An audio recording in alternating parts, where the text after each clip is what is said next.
Welcome back to the Class Solutions Dental Education Podcast. I'm your host, Phil Cole, and the CEO of Class Solutions. I'm really glad that you're tuning in on this episode because we're diving into something that most practices, I feel, are overlooking. Something that could change your bottom line, and the way I look at it is 25% or more.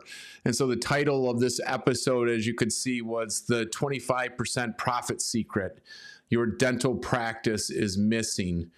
Now, I know some people say, hey, that's an awful bold statement, but I'm going to walk you through exactly what I feel like, I don't know if you want to call it a secret, but the secret is, I guess, on how to uncover it in your practice and how to put more money back into your pocket without seeing any extra patients or without trying to do anything special. So if you're driving at the office or maybe on your morning run, stick with me here for just this next 30 minutes.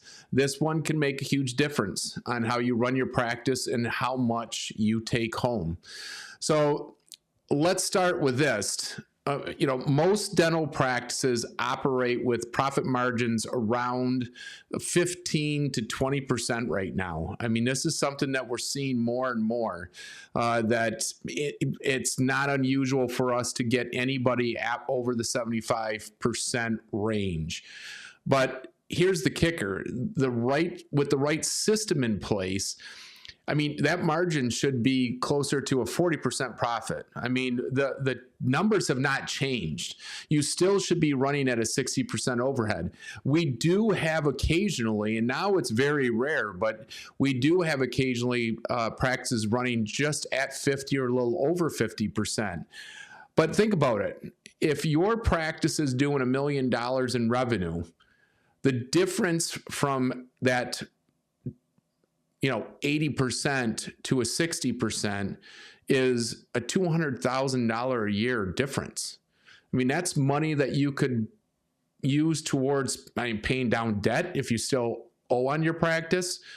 You could use it for reinvest in technology, for giving yourself the freedom to go on another vacation or maybe your first vacation. So it's definitely something that is not minuscule and something that you definitely should look at. The problem is that I see is dentists are trained clinically and not in business at all. And so the financial side often runs what I would say is kind of that autopilot for dentists. Insurance write-offs, you have those, you got a bloated overhead, and then there's, inefficient scheduling, but it all chips away when it comes to your profit. And that's where we start to see where that 25% profit secret needs to come into effect and to help you. So what's the secret? It's simple. It's making sure that you're relentless on your overhead management. That's where the key factors are. Now, remember, this is to help you scale and create a good overhead percentage, but also realize that the other way to get your overhead percentage down is to produce more as well. So the bigger the number, if you can do it, add that and keep all the expenses the same, that of course is going to lower your overhead too. So now, I guess the big thing is don't tune out yet. I know, because I'm talking about penny pinching maybe a little bit, or nickel diamond your supplies, but it's more than that. And I think that's the problem in dental, is we see so many times where you pick the stuff that you think, and it's the spending. Well, we're spending too much on marketing, we're spending too much on supplies, and that could be very true, but there's also stuff that you can strategically do with your practice so that your overhead sits at a 60% or less, and that is what that's where that extra 25% profit lives. So most practices we evaluate at Class Solutions, like I said, are running between that 75 to 85%. I'll be conservative. Let's go 70 to 85% range. And the doctors, when we talk to them, I think the biggest concern I have is they don't even realize it. They think, and this is what I get all the time, is, well, I'm doing well.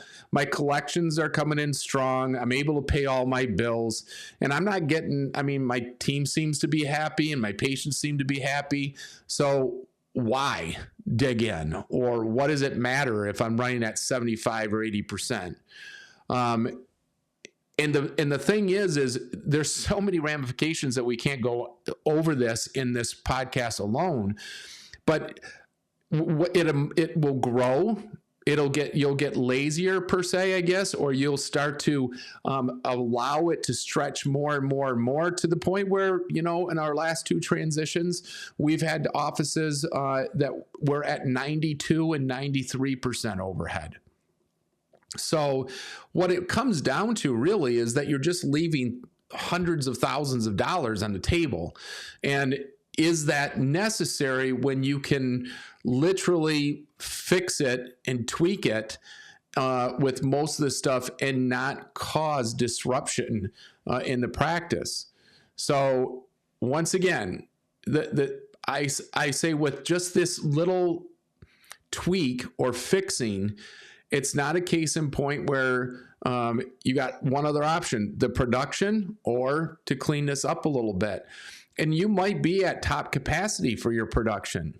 So if you're a 1 doctor, 2 hygienists, 5 operatory office, and you're producing, let's say, $1.5 million, there's just flat out not much more you can do to get your practice. You're not going to be able to do 2.5 without having to make some major changes. So first, let's look at that overhead. The other thing that I got to say with the overhead is the reason why you want to focus on it, you want to pay attention to it, is the overhead is going to allow you to forecast. It's going to allow you to project. It's going to allow you to be able to have a very smooth transition. It's going to allow you so many other benefits that I'm not going to go over, but it's all because we're just watching that P&L, watching the balance, and watching the overhead. So here's what I would say is probably some of the biggest areas where practices can lose 25%. I will say right now, the big one is payroll bloat, right? The staff costs should be around 25 to 29% of collections. And we're seeing a lot of practices creep up into that 30 and 35% range. Now, I will say, I get people to say this all the time. Well, that's because the hygienists and the assistants and the front desk, they're asking too much nowadays. And I will tell you, I've done a lot of speaking engagements. And when I just spoke this last month at 3 different events on the 7 biggest challenges, one of that is staffing. And we go over that. It's not because they're just asking for astronomical dollars. There's more to it, and there's more behind it. And so what I would say is we got to watch and be careful of falling into the trap of, well, it's just expected because they're asking so much. There are ways to get that 30, 35% down because the national average still is at 25 to 29%. It has not changed. So if that's not changed, then that means other practices are able to run their practice in that 25 to 29% range. Supplies and lab, right? These should be, if you want to combine them together, actually, I'm not going to combine them together. What they should be is supply should be at 5%, no more than 6%. And labs should be in that 7 to 9% range. Labs, if you're doing a lot of specialty work and stuff, I don't mind if it's creeping up because there's a reason for that. Because if you're doing some higher end cases, you're also making more, so that production versus the percentage will outweigh itself. But when it comes to supplies, it's still, to this day, we have a situation where we're seeing most practices running around the 9 to 12% range. And it's just, you're blowing money, $30,000, $40,000, $50,000, depending on the size of your practice, a year of waste. The next one is what I would say another big one: insurance write-offs. Doctors accept PPOs, but they don't analyze what the profitability will be. There's so many times where they just look at, what is the fee? It's acceptable, but they're not looking at analyzing what's inside that practice and how that's going to affect the practice. And so some of those write-offs are going to simply not make sense for the practice. And so do you want to fall into the trap of bringing that insurance on? Analyze it before you just do it. And then I would say another big one that we see, and it's back to being one of the biggest challenges, 7 biggest challenges that we face again, is no-shows and cancellations, which then is part of its scheduling inefficiencies. We got holes, we got cancellations, there's low value appointments taking up prime chair time. And so if you don't tighten that up, and if you don't tighten up all of these levers, you're well on your way to finding that you're going to be missing out on that 50 to 60% overhead, and you're going to get where we're seeing, like I mentioned, where we're seeing that they're up into that 70 to 85% range.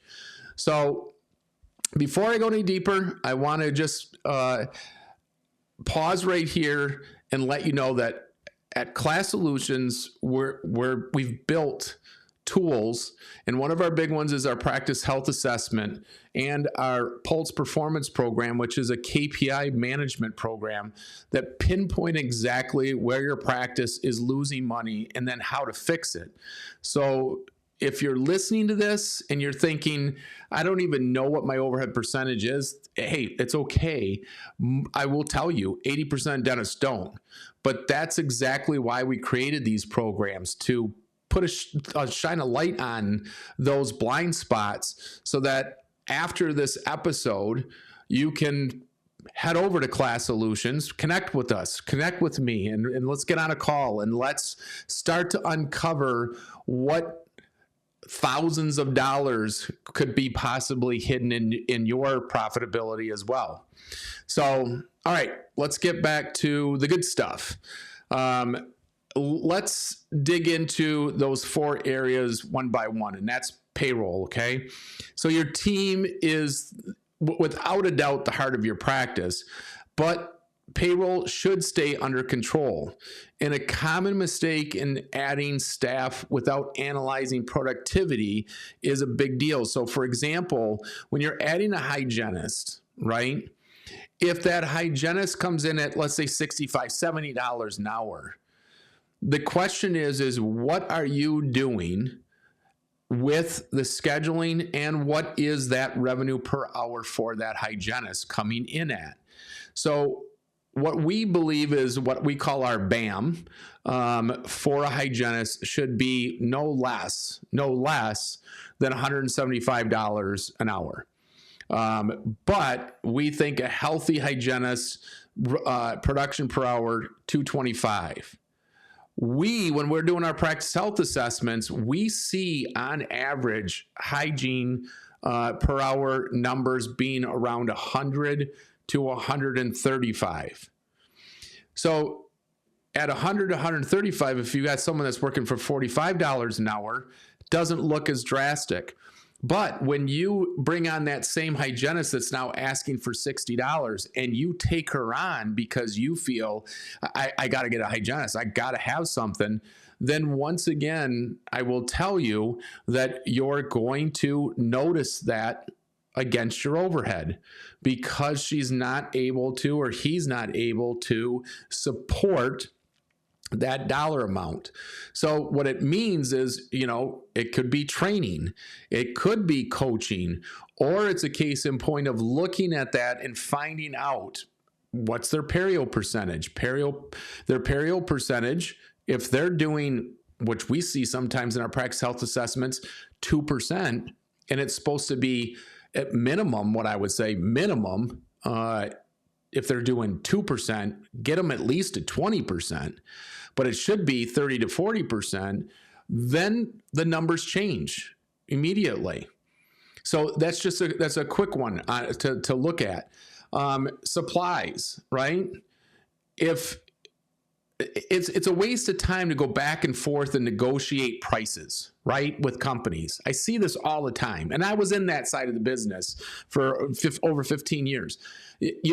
Going back and forth. Well, Patterson said that they'll give me this price, and Shine Rep just came in and they said that they'll give me 20% off a catalog, and then Benko came in, or whoever came in and said, or maybe a mail order company like Darby said that they'll give me 25% off catalog, and you do all this chasing around. But the problem is what is the biggest inefficiency when it comes to supplies? Not having a budget. Not having a lockdown budget and not having an efficient process on how you do ordering. You do not give your assistant or whoever in the office does the ordering, or everybody in the office for that matter, to be able to go carte blanche onto ordering whatever they want, right? Instead, it's got to fit inside the budget. Once you have that budget established, then you basically will see prices drop immediately. This is a quick turnaround. I've helped hundreds of doctors on doing this purchasing method and being able to set the overhead, or I should say not overhead, I'm sorry, but your supply percentage and run it at that. And then not ordering, which is the other thing that I see all the time, is we're out of this, order it real quick. You have to get everybody trained in the office, trained to understand we are only ordering twice a month. I say to really lower it and get down into the 4% range, you can only order once a month. Everything should be calculated. Everything that is needed for that month can be on the shelf and be ready to go. Never running out of things, never having these emergencies, and then paying all of these shipping charges and all the other things that go on top of that. Those are all things that are lost revenue. So you got to analyze what you're doing. You got to fix that plan. You got to put that process in. You got to set that budget and make sure that you drop off everything that is offending the process or is going against the process. And you will see that as you do that those purchasing practices come in order. You're not fighting about price. You're not worried about price. It's the cost. Find you can do it on your own, or you find a rep. If you want representation, find a rep that will support that and do that. It's gigantic. I've seen practices where I can take a practice that's doing 12% in supplies, and I can get it down into 5%, and I need about 2 months. Now, if you're $1 million practice and you're spending 12%, you're spending $120,000. Sorry, I can't speak. $120,000 in supplies. But if you ran at 50 or 5%, you would be at $50,000. That's a $70,000 gap right there in one category. These are the things I'm talking about, is how that overhead can really amount to big dollars. Now, the next one is insurance write-offs. I mean, we all know this one hurts, right? I've seen practices where the top PPOs were costing them, $400,000 a year. We just did a practice assessment on a practice. It's probably now about 7-8 months ago, where the practice, $4 million practice, and $1 million, just shy of $1 million in write-offs. So we have to, you have to sit down and take the time. And if you don't want to sit down and take the time, then that's where, hire. Doesn't have to be class. Hire somebody, though, that will analyze each plan and tell you whether or not it's worth it. and if it makes sense to have in that practice. We see doctors all the time have these umbrellas, or they'll have these insurances that have a few tailing insurances tied to it and stuff. And what ends up happening is when you look at how many patients are on that one insurance, because you feel it, like, right? So if 4 people come in with that same insurance 1 month, you sit there and go, oh man, we can't get rid of this insurance. But then when you start to analyze, you find out that, oh, guess what? That this insurance is killing our practice because we're actually paying for these people to come in and do service, have us do service on them. So you really got to look at that, and you got to really see that and understand that if you go out of network, patients aren't likely to leave anyway. Especially if they've been there for a long time. They will come back. That's just one of those things that it just never changes. And so I think that everybody's got to be aware of that. And then lastly, the scheduling that we talked about. I mean, it's the engine of your practice, right? It's the engine of your profitability. If prime slots are filled with a bunch of hygiene checks or low volume treatment, like, one little surface cavity, and stuff like that, your production is going to suffer. I think when you're doing a strategic schedule, one has to prioritize the value procedures over the balance of the patient flow. And so to me, goals, right? What is your production goal? Going back to your break-even point, what do we need to do each day? So our break-even point is $100,000 a month. And we work, whatever, how many other days, divide that, you find out you got to do $10,000 a day. Then you schedule for $10,000 a day. If you don't do that, then you will allow everyone to schedule based on importance of whatever, like, we need to fill this spot, hurry up and fill it. But you didn't pay attention to what you filled it with. And so you took away, someone got in a car crash and it was supposed to be a root canal or a crown, and you just filled it in real quick with 2 one-surface composites. And so now you went from a $2,200 day to a $400 day. And so those are the things that I think are very important and those shift the numbers so much. So I would say track your per hour production rate, and then also set your goals to have, your daily production rate that needs to be done. And then you can divide that down into each individual if you want and stuff too. So just take a quick break, and before we jump into a little of the success stories that I want to talk about, I wanted to take a quick moment to thank one of our partners, Panacea Bank.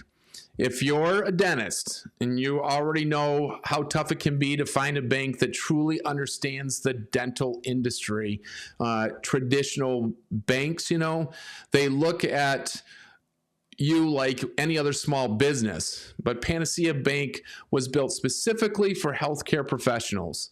They know dental transitions, they know equipment loans, practice purchases, and even real estate financing inside and out. So here's what I love. Their lending team actually speaks dentists. They understand the cash flow challenges. They know the seasonality, and they work fast. I've seen Panacea help doctors secure funding in weeks, not months. And just as important, they help you structure loans in a way that doesn't crush your cash flow. So if you're thinking about buying a practice, refinancing debt, or expanding into dream locations, check out Panacea Bank. You can find them at panaceafinancial.com, and be sure to tell them that Class Solutions sent you. So with that, let's get back to the rest of the podcast. So let me share a quick story with you. We worked with a practice in Michigan. It was a $1.5 million office, and the doctor was producing like crazy, but his take home was only $220,000. And his question to us was, I just can't figure it out. And after we talked to him, we said, let's run some numbers. Let's do the practice health assessment. And after running his numbers, we found that his payroll percentage was at 36%. His supply bills were at supply percentage was 18%. His insurance write-offs were getting really close to 40%. And so his overhead was, once again, just like I mentioned in the beginning, which is not unusual anymore, his overhead was sitting around 85%. So we helped him immediately. First of all, like I said, cut those supply costs. That can be done in a month or two, like I said, and really, implemented and working well within month 4 and 5. But then we had to look at some of the overstaffing without losing the team morale, because he allowed himself to just be so overstaffed. We had to restructure some of the PPO participation. Once again, we had to look and analyze those insurances. But within a year's time, his overhead dropped from 85%, and we had him down into a 62%. So that change alone added, I think approximately it was $400,000 in more profit. So he didn't add, what was important to this is he didn't add a single new patient. It was that 25% secret in taking action. So it's there. Look at it, talk to your CPA, and find out what your percentages are at. So you can ask, how do we start applying this in your practice today? Well, so take a look at it. So I always say, phrase that I always use, know your numbers. So start with getting a comprehensive profit and loss statement from your accountant. Now, I will tell you, this happens all the time. A lot of accountants and CPA firms out there do not put percentages on there. They don't show that kind of stuff. It's very vague. In fact, we just had a P&L sent to us. Everything was crunched into 8 categories. You're going to need to talk to your CPA or your accountant, whoever's doing your bookkeeping, and you got to be more comprehensive. You got to get that thing a little bit more detailed. But if you don't have that, then talk to me, reach out to me once again at classsolutions.com, and let's get you a break-even point, and let's have you give that to your accountant and say, I need these categories filled out. And if they don't apply or you don't know, I would say you got to look at your CPA then and your accountant firm and sit there and say, am I in the right spot? But get your accountant to reach out to us. We'll talk to them as well. Excuse me. Then let's just look at benchmark overhead, right? So I always say use the 60% rule. That's what you should strive for. And then once you hit 60%, let's see if we can get it down into between the 50 and 60%. But your payroll should be 25 to 29%, 5 to 6% for supplies. Labs, 7 to 9%. But once again, you heard before that I said if it goes over 9%, if there's a reason for it, like high-end procedures and stuff that cause higher-end lab work to be done, it's acceptable because there's a reason behind it, and the profitability is probably still going to get you down there anyway.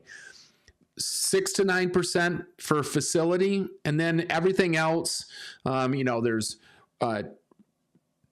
1 to 2%, 1 to 3% for marketing, 1 to 2% for consulting, those kind of things. That makes up the other 15% for everything else. So you don't need to overhaul everything also at once. I know what I threw out to you today. You're probably sort of going, wow, that's a lot. And I don't even know where to start. Start with one. Start with the easy ones.